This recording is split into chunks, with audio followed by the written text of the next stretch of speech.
اپنے ایمان کی حفاظت کریں۔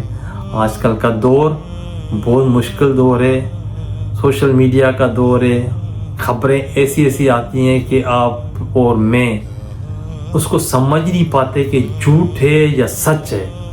بسم اللہ الرحمن الرحیم، الحمدللہ رب العالمین، اللہم صلی علی سیدنا محمد وعلی آل سیدنا محمد وبارک وسلم۔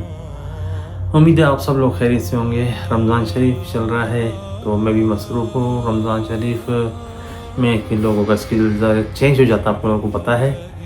تو آج میں آپ کو نبی پاک صلی اللہ علیہ وسلم کے زندگی کا ایک واقعہ بتاتا ہوں، سناتا ہوں۔ میرے پاس ایک کتاب موجود ہے سیرت النبی کے نام سے، سیرت مصطفیٰ صلی اللہ علیہ وآلہ وسلم۔ اس میں ایک واقعہ ہے، بہت سے واقعات ہیں، ابھی میں اس کو پڑھ رہا ہوں تو ایک واقعہ تھوڑا سا مختصر میں آپ کو سنا دیتا ہوں کہ نبی صلی اللہ علیہ وسلم کی زندگی میں کتنی مشکلات درپیش آئیں، کتنے انہوں نے مصیبتیں اٹھائیں، اور لوگوں کی باتیں اور لوگوں کے رشتہ داروں کے تانے اور اس طرح کئی واقعات ہوئے۔ ان میں سے ایک واقعہ کہ انہوں نے اپنے صحابہ کو کیا مشورہ دیا جب ان کے لیے مکہ میں بہت پریشانی ہونے لگ گئی تھی، لوگ تنگ کرنے لگ گئے تھے۔ تو اس میں کتاب سے ریڈ کر کے آپ کو بتاتا ہوں۔ تو یہ واقعہ ہے حبشہ کا واقعہ، تو آپ کو مشہور واقعہ، آپ لوگوں کو ضرور پتہ ہوگا اس کے بارے میں، کہ یہ واقعہ سن 5 ہجری میں پیش آیا، جب کفار مکہ نبی پاک صلی اللہ علیہ وآلہ وسلم اور ان کے صحابہ کو بہت تنگ کرنے لگے۔ تو یہ کتاب کے حوالے سے بتاتا ہوں۔ کفار مکہ نے جب اپنے ظلم و ستم سے مسلمانوں پر ہر سا ایات تنگ کر دیا تو حضور رحمت عالم صلی اللہ علیہ وآلہ وسلم نے مسلمانوں کو حبشہ میں جا کر پناہ لینے کا حکم دیا۔ تو یہ نبی پاک صلی اللہ علیہ وسلم نے خود اپنے صحابہ سے کہا کہ آپ لوگ حبشہ چلے جائیں۔ حبشہ کیوں چلے جائیں؟ کیونکہ وہاں کا بادشاہ ایک عیسائی تھا، لیکن بہت امن پسند اور اچھا انسان تھا۔ حبشہ کے بادشاہ کا نام اسہامہ اور لقب نجاشی تھا۔ دین کا پابند تھا مگر بہت ہی انصاف پسند اور رحم دل تھا، اور تورات و انجیل وغیرہ آسمانی کتابوں کا بہت ہی ماہر تھا۔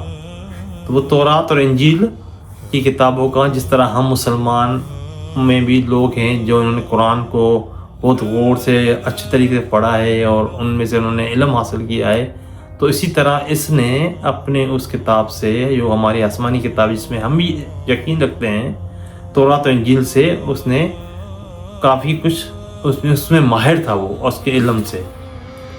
اعلان نبوت کے 5ویں سال رجب کے مہینے میں 11 مرد و 4 عورتیں نے حبشہ کی جانب ہجرت کی۔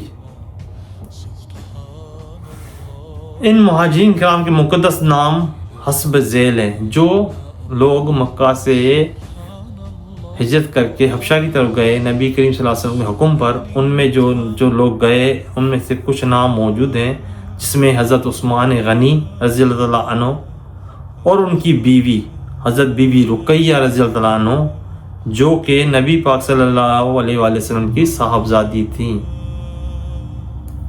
حضرت ابو حذیفہ رضی اللہ تعالیٰ عنہ اور ان کی بیوی حضرت سہلہ بنت سہیل رضی اللہ تعالیٰ عنہ، حضرت ابو سلمہ رضی اللہ تعالیٰ عنہ اپنی اہلیہ حضرت ام سلمہ رضی اللہ تعالیٰ عنہ کے ساتھ، حضرت عامر بن ربیعہ رضی اللہ تعالیٰ عنہ اور اپنی زوجہ حضرت لیلہ بنت ابی حشمہ رضی اللہ تعالیٰ عنہ، اور ان کے ساتھ حضرت عبد الرحمن بن عوف رضی اللہ تعالیٰ عنہ، حضرت عثمان بن مظعون رضی اللہ تعالیٰ عنہ، حضرت ابو صبرہ بن ابی رحم یا حاتب بن عمرو رضی اللہ تعالیٰ عنہ، اور کچھ اور لوگ بھی تھے۔ کفار مکہ جب ان لوگوں کی ہجرت کو پتہ چلا، کفار مکہ کے لوگوں کو جب پتہ چلا کہ یہ لوگ ہجرت کر کے یہاں سے جا رہے ہیں، تو ان ظالموں نے ان لوگوں کی گرفتاری کے لیے ان کا تعاقب کیا، لیکن یہ لوگ کشتی پر سوار ہو کر روانہ ہو چکے تھے۔ تو کفار مکہ جو اسلام کے دشمن تھے، ان کو جیسے ہی پتہ چلا کہ یہ لوگ یہ شہر چھوڑ کے جا رہے ہیں، تو انہوں نے ان کا پیچھا کیا، لیکن ان کے پہنچنے سے پہلے وہ مسلمان کشتی میں سوار ہو کے روانہ ہو چکے تھے۔ اس لیے کفار ناکام واپس لوٹے۔ یہ مہاجرین کا قافلہ حبشہ کی سرزمین پر اتر کر امن اور امان کے ساتھ خدا کی عبادت میں مصروف ہو گیا۔ چند دنوں کے بعد ناگہاں یہ خبر پھیل گئی کہ کفار مکہ مسلمان ہو گئے۔ یہ خبر سن کر چند لوگ حبشہ سے مکہ لوٹ آئے، مگر یہاں آ کر پتہ چلا کہ خبر غلط تھی۔ چنانچہ بعض لوگ تو پھر حبشہ چلے گئے، مگر کچھ لوگ مکہ میں روپوش ہو کر رہنے لگے۔ تو جب یہ مسلمان حبشہ پہنچ چکے، وہ وہاں زندگی گزارے تھے اپنی، عبادت کر رہے تھے اللہ کی، تو ان کو کسی طرح سے ایک خبر ملی کہ مکہ میں سارے کفار جو ہیں وہ مسلمان ہو چکے ہیں، لیکن وہ خبر ایک غلط خبر تھی۔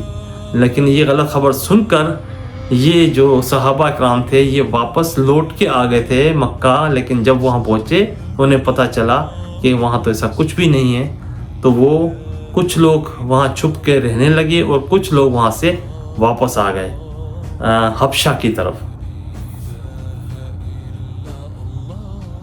لیکن کفار مکہ نے ان لوگوں کو ڈھونڈ نکالا اور ان لوگوں پر پہلے سے بھی زیادہ ظلم ڈھانے لگے۔ تو حضور صلی اللہ علیہ وآلہ وسلم نے پھر لوگوں کو حبشہ چلے جانے کا حکم دیا۔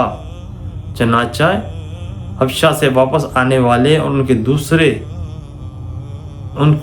کے ساتھ دوسرے مظلوم مسلمان کل 83 مرد اور 18 عورتیں حبشہ کی جانب ہجرت کی۔ تو جب نبی پاک صلی اللہ علیہ وسلم نے دیکھا کہ لوگ واپس آ گئے ہیں اور ان کے ساتھ وہی ظلم ہو رہا ہے، تو انہوں نے واپس ان لوگوں کو حکم دیا کہ واپس حبشہ چلے جائیں۔ ان میں 83 مرد تھے، 83 اور 18 عورتیں، 18 عورتیں تھیں جو ہجرت کر کے واپس حبشہ چلی گئیں۔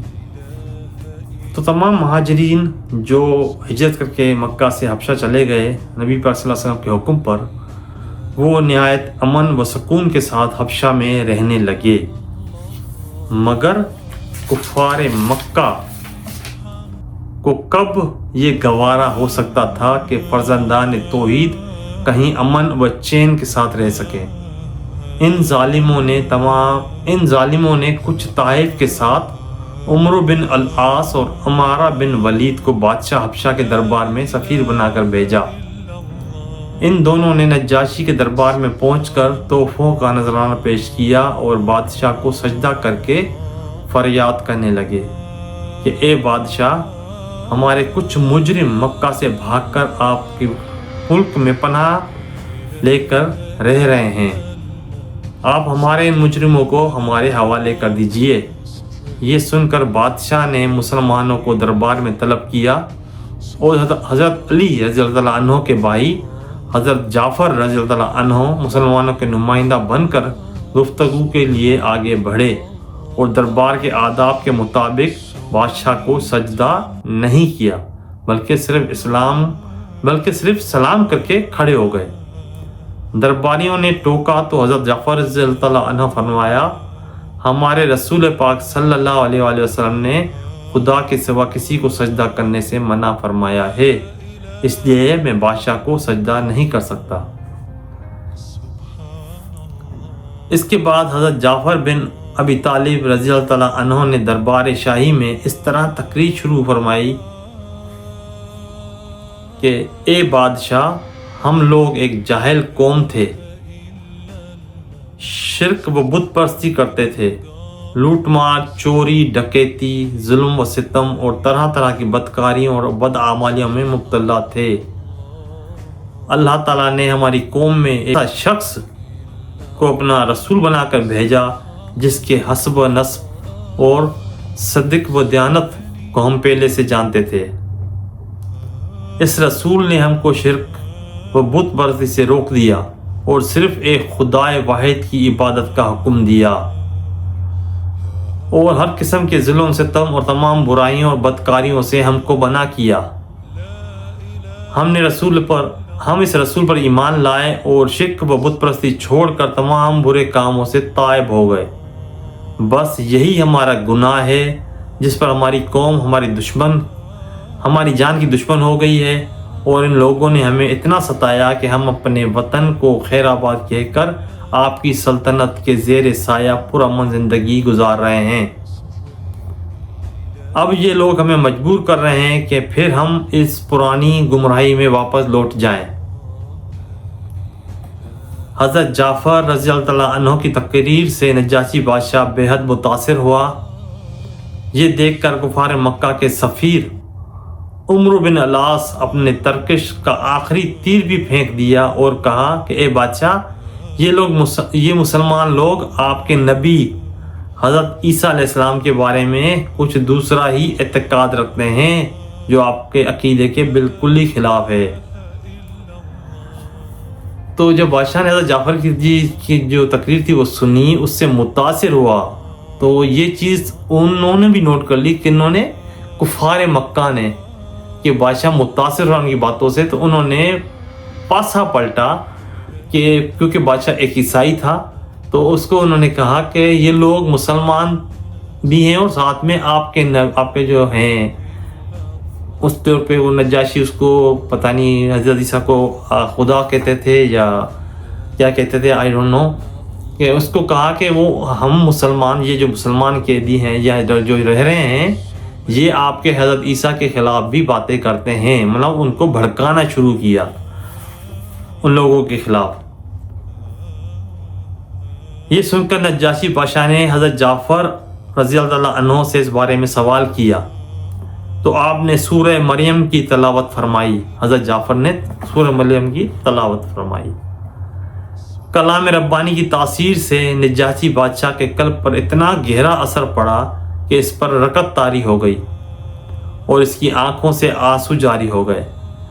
حضرت جعفر رضی اللہ عنہ نے فرمایا کہ ہمارے رسول صلی اللہ علیہ وآلہ وسلم ہم کو یہی بتایا ہے کہ حضرت عیسیٰ علیہ السلام خدا کے بندے اور اس کے رسول ہیں، جو کنواری مریم رضی اللہ عنہ کے شکم مبارک سے بغیر باپ کے خدا کی قدرت کا نشان بن کر پیدا ہوئے۔ نجاشی بادشاہ نے بڑے غور سے حضرت جعفر رضی اللہ عنہ کی تقریر کو سنا اور کہا کہ بلا شبہ انجیل اور قرآن دونوں ایک ہی آفتاب ہدایت کے دو نور ہیں، اور یقیناً حضرت عیسیٰ علیہ السلام خدا کے بندے ہیں اور اس کے رسول ہیں، اور میں گواہی دیتا ہوں کہ بے شک حضرت محمد مصطفیٰ صلی اللہ علیہ وآلہ وسلم خدا کے وہی رسول ہیں جن کی بشارت حضرت عیسیٰ علیہ السلام نے انجیل میں دی ہے۔ اور اگر میں دستور سلطنت کے مطابق تخت شاہی پر رہنے کا پابند نہ ہوتا تو میں خود مکہ جا کر رسول اکرم صلی اللہ علیہ وسلم کی جوتیاں سیدھی کرتا اور ان کے قدم دھوتا۔ بادشاہ کی تقریر سن کر اس کے درباری جو کٹر قسم کے عیسائی تھے ناراض و برہم ہو گئے، مگر نجاشی بادشاہ نے جوش ایمانی میں سب کو ڈانٹ پھٹکار کر خاموش کر دیا اور کفار مکہ کے تحفوں کو واپس لوٹا کر عمرو بن العاص اور عمارہ بن الولید کو دربار سے نکلوا دیا اور مسلمانوں سے کہہ دیا کہ تم لوگ میری سلطنت میں جہاں چاہو امن و سکون کے ساتھ آرام و چین کی زندگی گزارو بسر کرو، تمہارا کوئی کچھ بھی نہیں بگاڑ سکتا۔ واضح رہے کہ نجاشی بادشاہ مسلمان ہو گیا تھا، چنانچہ اس کے انتقال پر حضور صلی اللہ علیہ وآلہ وسلم نے مدینہ منورہ میں اس کی نماز جنازہ پڑھی۔ حالانکہ نجاشی بادشاہ کا انتقال حبشہ میں ہوا تھا اور وہ حبشہ ہی میں مدفون بھی ہوئے، مگر حضور صلی اللہ علیہ وآلہ وسلم نے غائبانہ ان کی نماز جنازہ پڑھ کر ان کے لیے دعائے مغفرت فرمائی۔ سبحان اللہ۔ تو جی یہ ایک واقعہ تھا جو میں نے آپ کو اس کتاب کے حساب سے جو پڑھ کے سنایا۔ حبشی بادشاہ جو نجاشی بادشاہ تھا اس کا قصہ تھا، آپ لوگوں میں سے کافی لوگوں نے سنا بھی ہوگا پہلے، تو تو میں نے سوچا آپ لوگوں کو بھی تھوڑا اس کو دوبارہ سے پڑھوں، اور تاکہ پڑھ کے ہم لوگ کا ایمان جو ہے تو تازہ ہو کہ کس طرح سے نبی پاک اور ان کے جو صحابہ تھے انہوں نے تکلیفیں برداشت کی اور بڑی پریشانیوں میں انہوں نے وہ زندگی گزاری۔ تو اس واقعے سے ہمیں یہ بھی سبق ملتا ہے کہ دیکھیں ان لوگوں نے اس دور میں جو نبی صلی اللہ علیہ وسلم کے صحابہ تھے انہوں نے کتنی تکلیفیں برداشت کی اور کتنی ایذا اور جو بھی کفار نے ان کو تکلیف دی وہ ساری برداشت کی، لیکن ان کے باوجود وہ اپنے ایمان پہ قائم رہے۔ انہوں نے اپنا ملک، اپنا شہر چھوڑا نبی صلی اللہ علیہ وسلم کے حکم پر اور دوسرے شہر منتقل ہو گئے، صرف اس وجہ سے کہ کہیں ان کے کفار کے ظلم سے ان کا ایمان کمزور نہ پڑ جائے۔ صرف اپنی ایمان کی حفاظت کے لیے وہ اپنا شہر چھوڑ کے ٹیمپرری طور پہ دوسرے شہر میں چلے گئے اور وہاں سکون سے رہنے لگے اور اللہ کی عبادت کرتے رہے۔ تو ہم لوگوں کی طرح نہیں کہ ہم شہر چھوڑ کے ملک چھوڑ کے جاتے ہیں کوئی پیسے کمانے کے لیے اور دوسری آسائشوں کے لیے، بلکہ انہوں نے اپنے ایمان کو بچانے کے لیے یہ سب کچھ کیا اور اللہ پہ توکل کیا، تو اس کا ثمر تو پوری دنیا نے دیکھا پھر کیا ہوا، اسلام کس طرح سے پھیلا، الحمدللہ اللہ کا شکر ہے۔ تو بس ہمیں بھی چاہیے اللہ پہ توکل کریں، اللہ کی عبادت کریں، اپنے ایمان کی حفاظت کریں۔ آج کل کا دور بہت مشکل دور ہے، سوشل میڈیا کا دور ہے، خبریں ایسی آتی ہیں کہ آپ اور میں اس کو سمجھ نہیں پاتے کہ جھوٹ ہے یا سچ ہے۔ تو اللہ سے دعا کریں کہ اللہ ہم لوگوں کے ایمان کی حفاظت کرے اور اللہ ہمیں اپنے نبی کا سچا اور پکا امتی بنائے، تو انشاءاللہ ہم لوگ ضرور کامیاب ہو جائیں گے۔ امید ہے آپ لوگوں کو پسند آیا ہوگا۔ اللہ آپ کو خوش رکھے، آباد رکھے، اللہ آپ کو ڈھیروں خوشیاں دے، اللہ آپ کو آسانیاں دے، اللہ آپ کو دوسروں تک آسانیاں بنانے والا بنائے اور آسانیاں پہنچانے والا بنائے۔ تو ہم سب کو بھی اپنی دعا میں یاد رکھیے گا۔ اللہ حافظ۔